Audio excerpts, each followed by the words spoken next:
Beyoncé's new country songs salute the genre's black cultural roots. Houston native Beyoncé's always repped her country roots. Will their forthcoming act I redefine what country music means?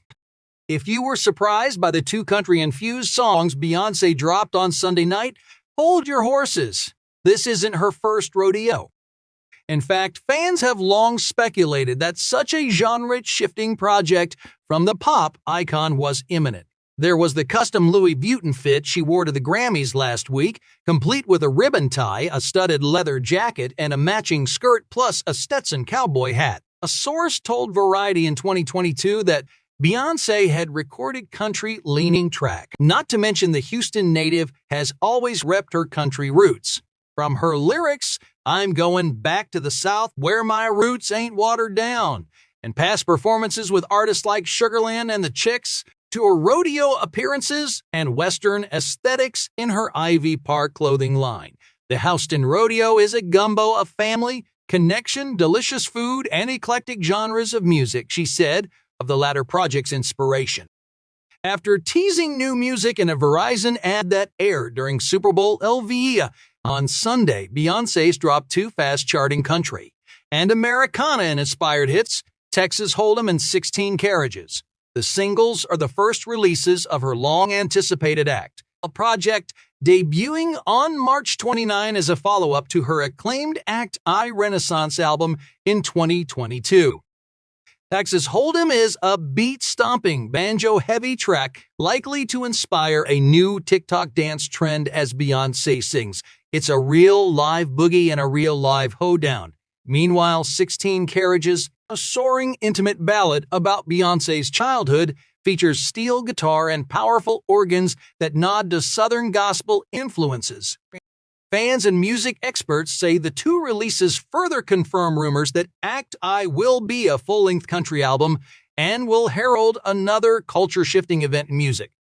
I anticipate that this album is going to take us in a direction that both refines and redefines what country is and takes country up to another level, said Alice Randall, a songwriter, author, and professor of African American and Diaspora Studies at Vanderbilt University. That deconstructs and reconstructs country, that is what modern sounds in country and westerns. Randall pointed to the impact of Beyoncé's first country song, Daddy Lessons, a twang single that many critics regarded as one of the best tracks on the Star's 2016 Lemonade album.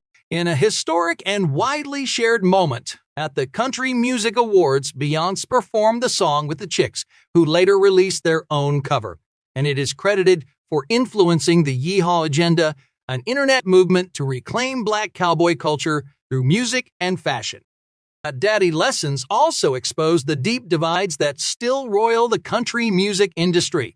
There was an outcry from some country music fans who thought the song didn't belong in the genre, and the Recording Academy seemingly agreed, rejecting the song from consideration in the country music categories at the Grammys. The events echo the barriers black artists have often faced in the genre's more than 100-year history, from Ray Charles to Lil Nas X. Darius Rucker, a Grammy-winning country singer with 10 one-hit songs, has often recounted the resistance he met after stepping out solo from rock band Hootie-O the Blowfish to pursue country music. When I started doing the radio stations and stuff, I had people say to me to my face, my audience would never accept a black country singer. Rucker told It Canada in an interview last year.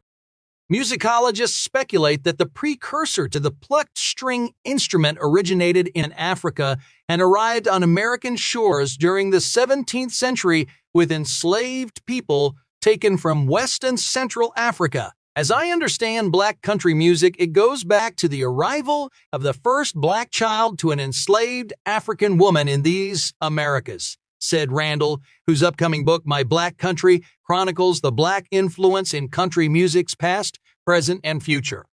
In her book, she examines the unsung roles of Louis Armstrong and Lil Hardin Armstrong on Jimmy Rogers' Blue Yodel 9, which scholars consider one of the most influential country songs of all time.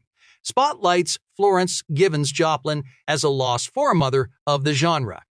and recounts modern-day contributions from the likes of Beyoncé, whose work has long echoed a commitment to honoring and drawing upon music legends and Black history. In Texas Hold'em, for instance, Beyoncé features acclaimed Grammy and Pulitzer Prize-winning musician Rhiannon Giddens on the banjo and viola.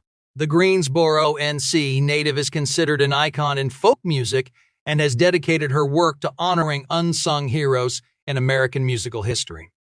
A viral post on social media published hours after Beyoncé's release shined a light on Giddens' advocacy.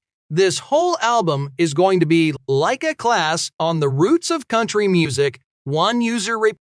Indeed, just as she recognized Black queer and ballroom culture with Renaissance, Randall suspects a potential country music album from the singer will highlight Black artistry in the genre. She's a true cultural curator, Randall said, even going back to Lemonade and Daddy Lessons. Many people forget that a significant portion of cowboys were people of color. Beyoncé's album and video helped some people remember that or provoked them to learning that. In doing so, Randall said, Beyoncé is spotlighting and building on a profound tradition, a path that the scholar believes was first forged by Ray Charles. To me, one of the greatest albums in the history of country music is Ray Charles's Modern Sounds in Country and Western Music, said Randall. Charles's music experimented with jazz, gospel, and rhythm and blues before he released the acclaimed country album in 1962. I think that Beyoncé's album is a similar kind of moment, she said. She is going to do with this new album what Ray Charles did with his album, and I think she's going to take it even further if the thing she's already done in country is any indication. But Randall is wary about the reception Beyoncé may face, noting Ray Charles didn't get those flowers initially. I hope the country music establishment embraces this album and Beyoncé's presence as we should have embraced Ray Charles from the beginning, she said. Charles wasn't inducted into the Country Music Hall of Fame until 2022, though critics have often cited his work for reviving and introducing the genre to new listeners. I hope that Beyoncé gets the welcome Ray Charles didn't get.